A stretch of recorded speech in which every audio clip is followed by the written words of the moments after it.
2025년 현재 리오넬 메시의 인터 마이애미 경기는 미국에서 가장 뜨거운 스포츠 티켓 중 하나가 되었습니다. MLS는 이제 유럽의 슈퍼스타들과 남미의 재능 있는 유망주들이 공존하는 무시할 수 없는 상업적 리그로 성장하였죠. 하지만 불과 20년 전만 하더라도 MLS는 축구 불모지라 불리던 미국에서 파산 직전까지 몰렸던 리그였으나 이 거대한 변화의 시작점에는 2007년 LA 갤럭시에 입단한 단 한 명의 선수가 있었으니 오늘은 한 명의 선수가 어떻게 하나의 리그 전체를 완전히 바꿀 수 있었는지 알아보겠습니다. 그럼 지금 바로 시작합니다. 2007년 데이비드 베컴의 이적을 이해하기 위해서는 당시 MLS가 어떤 리그였는지 그 냉혹한 현실을 먼저 들여다볼 필요가 있습니다. 1994년 미국 월드컵의 흥행을 기반으로 1996년 야심차게 출범했지만 2000년대 중반의 MLS는 사실상 실패한 프로젝트로 여겨지고 있었습니다. 미국은 NFL, NBA, MLB라는 거대 스포츠 리그가 지배하는 시장이었고 축구는 그저 교회의 아이들이나 하는 스포츠라는 인식을 벗어나지 못했죠. 이러한 대중의 무관심은 리그의 재정적 파탄으로 직결되었고 2000년대 초반 리그는 막대한 적자를 감당하지 못했으며 2002년에는 2개의 구단이 파산하며 리그가 12개 팀에서 10개 팀으로 축소되는 굴욕을 겪게 되며 MLS는 말 그대로 파산 직전의 무덤이었습니다. 이러한 위기에서 살아남기 위해 MLS가 택한 방식은 극단적인 긴축 재정이었으며 바로 경직된 셀러리캡 제도였습니다. 리그의 존속을 위해 모든 구단은 선수단 전체의 연봉 총액을 리그가 정한 상한선 아래로 엄격하게 맞춰야 했습니다. 2006년 기준 MLS의 팀당 셀러리캡은 약 200만 달러 수준으로 이것은 당시 유럽 리그의 평범한 주전 선수 한 명의 연봉에도 미치지 못하는 금액으로 팀 전체 20여 명의 연봉을 감당해야 했다는 뜻입니다. 이 셀러리캡 족쇄는 리그의 파산을 막았지만 동시에 리그의 발전을 가로막는 가장 큰 장벽이 되면서 전 세계의 어떤 슈퍼스타 선수도 그리고 이름 있는 선수조차 이러한 조건으로는 MLS에 올 이유가 단 하나도 없었기 때문에 리그의 수준은 정체되기 시작했고 팬들의 외면은 계속되었습니다. 결국 2007년 직전의 MLS는 재정적으로는 파산 직전이었고 흥행면에서는 실패했으며 시스템적으로는 희망이 없는 리그였으나 세계 최고의 슈퍼스타였던 데이비드 베컴이 바로 이 축구의 불모지로 향한다는 것은 그 누구도 상상할 수 없는 비현실적인 일이었습니다. 2007년 1월 31세에 데이비드 베컴은 레알 마드리드와의 재계약 대신 LA 갤럭시로의 이적을 발표하며 전 세계를 충격에 빠뜨렸습니다. 그는 여전히 유럽 최정상급 기량을 유지하고 있었기에 이 결정은 커리어의 하락이나 은퇴 수순으로 비춰졌습니다. 하지만 이 이적의 가장 큰 미스터리는 그의 동기가 아닌 방식이었는데 어떻게 선수단 전체 연봉이 200만 달러에 불과한 리그가 연간 수천만 달러의 가치를 지닌 슈퍼스타를 감당할 수 있었을까? 답은 매우 간단했는데 기존의 규칙으로는 불가능했기 때문에 오직 베컴 한 사람을 영입하기 위해서 리그의 근간을 지탱해온 셀러리캡이라는 법을 스스로 바꾸는 혁명적인 도박을 감행합니다.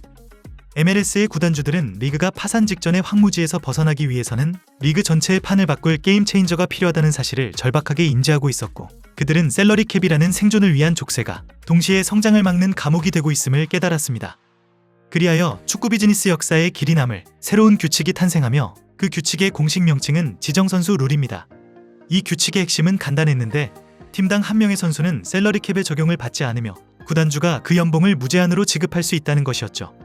리그는 해당 선수의 연봉 중 약 40만 달러만 셀러리캡에 포함시키고 그 외 수백만 수천만 달러에 달하는 차액은 전적으로 구단주 개인의 투자로 허용했습니다. 이는 MLS가 스스로의 원칙을 파괴한 거대한 도박이었고 그들은 베컴이라는 선수 한 명의 상업적 가치가 리그 전체의 파이를 키워 모든 구단에게 이익이 될 것이라는데 베팅을 한 것이었죠. 하지만 이 계약은 단순한 선수 영입이 아니었는데 베컴은 직원이 아닌 사업 파트너로 미국에 입성하였고 그의 계약서에는 LA 갤럭시 유니폼 판매 수익과 입장권 수익의 일부를 공유받는다는 조항이 포함되었습니다. 그리고 그의 계약서에는 선수 은퇴 후에 단돈 2,500만 달러라는 고정된 금액에 MLS 신생팀을 창단할 수 있는 권리가 포함되어 있었습니다. 당시에는 별것 아닌 것처럼 보였던 이 옵션은 훗날 그가 MLS의 구단주가 되어 메시를 영입하는 이 거대한 서사의 마지막 퍼즐 조각이 됩니다. 데이비드 베컴이 LA 갤럭시에 입단하자 축구 불모지였던 미국에서 즉각적인 폭발이 일어났는데 사람들은 이를 베컴 매니아라고 불렀고 이러한 효과는 그가 그라운드 위에서 보여준 활약을 훨씬 뛰어넘는 비즈니스와 문화의 영역에서 먼저 나타났습니다. 가장 먼저 미디어의 관심과 관중 동원력이 상상 이상으로 폭발했는데 베컴 입단 직후 LA 갤럭시 시즌 티켓은 11,000장이 추가로 팔려나가게 되었고 그가 방문하는 모든 도시의 경기장이 매진되기 시작하였는데 과거 텅 비어있던 스타디움들이 베컴 한 명을 보기 위해 수만 명의 관중으로 가득 차게 되었죠. 이는 미국 스포츠 방송의 거인 ESPN이 MLS 경기를 전국 방송의 프라임타임에 편성하는 계기가 되었는데, 축구는 더 이상 그들만의 리그가 아닌 미국 전역의 스포츠 팬들이 주목하는 콘텐츠가 되기 시작했습니다. 두 번째 효과는 상업적 가치의 폭발이었는데, 베컴의 LA 갤럭시 23번 유니폼은 그가 공식 입단하기도 전에 25만 장이 넘게 선주문되는 기염을 토했고, 이는 유니폼 판매량만으로 일부 구단의 1년 수입을 넘어서는 수준이었습니다. LA 갤럭시는 베컴 영입 직후에 허벌라이프와 당시 MLS 역사상 최고액이었던 5년간 2,500만 달러의 유니폼 스폰서십 계약을 체결하면서 베컴의 이름값 하나가 리그 전체의 상업적 가치를 끌어올린 것이었죠. 하지만 베컴 매니아가 남긴 가장 중요하고 지속적인 유산은 그가 다른 슈퍼스타들을 불러들이는 선례가 되었다는 점으로, 지정 선수 룰이 단지 베컴만을 위한 것이 아님이 증명되자 다른 구단주들 역시 이 마법의 카드를 사용하기 시작합니다. 2010년 뉴욕 레드불스는 티에리 앙리를 영입하였고, 다음 해에는 LA 갤럭시가 베컴의 파트너로 로비킨을 데려왔죠. 그렇게 베컴의 도박은 다른 유럽의 스타들에게 MLS도 가볼 만한 무대라는 인식을 심어주면서 리그의 수준은 서서히 향상되기 시작했고, MLS는 더 이상 파산 직전의 리그가 아닌 글로벌 스타들이 모여드는 리그로 그 이미지를 완전히 바꾸는 데 성공합니다. 데이비드 베컴이 LA 갤럭시에 입단하면서 탄생한 지정선수 룰은 그가 떠난 이후에도 MLS의 가장 중요한 성장 엔진으로 작동했습니다. 앙리와 로비킨의 영입은 시작에 불과하였고, 이후 다비드 비아, 카카피를로, 이브라이모비치 등 전성기가 지났음에도 여전히 강력한 영향력을 발휘하는 슈퍼스타들이 지정 선수 룰을 통해 미국 무대를 밟게 됩니다. MLS는 더 이상 파산 직전의 리그가 아닌 스타 플레이어들의 새로운 기회가 되는 리그로 그 이미지를 완전히 바꾸는 데 성공한 것이죠. 하지만 베컴이 2007년에 남긴 가장 위대하고 장기적인 유산은 그의 계약서 안에 숨겨져 있던 단 하나의 조항이었습니다. 앞서 언급하였던 선수 은퇴 이후 단돈 2,500만 달러라는 고정된 금액에 MLS 신생팀을 창단할 수 있는 권리입니다.